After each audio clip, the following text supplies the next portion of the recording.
आता बघूयात मुंबई उपनगरातील टॉप 9 बातम्या। मध्य आणि पश्चिम रेल्वेवर उद्या मेगा ब्लॉक। ठाणे कल्याण आणि अप आणि डाऊन जलद मार्गावर हार्बरच्या वाशी नेरूळ दरम्यान आणि पश्चिम मार्गावरच्या सांताक्रूज ते गोरेगाव दरम्यान ब्लॉक असेल।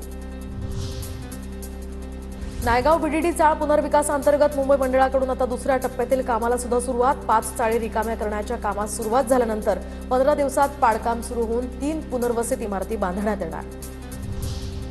मुंबईमध्ये 2 दिवसांपासून कमाल आणि किमान तापमानात वाढ, तर 37.3 अंश सेल्सिअस कमाल तापमानाची नोंद। पुढील 2 ते 3 दिवस तापमानात वाढ कायम राहणार असल्याचा अंदाज।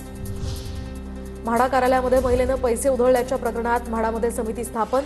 समितीकडून 27 फेब्रुवारीला 11 अर्जदारांची सुनावणी घेण्यात येणार, तर म्हाडाचे उपाध्यक्ष संजीव जयस्वाल यांच्याकडून आदेश देण्यात आल्यानंतर म्हाडा भवनातील दुसऱ्या मजल्यावर सुनावणी होणार।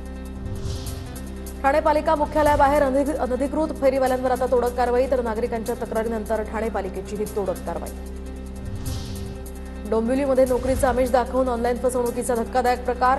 7 गुंतवणूकदारांना 71 लाखांचा गंडा। पलावा, देसलेपाडा, सांगाव, स्टार कॉलनीमधील गुंतवणूकदारांची फसवणूक।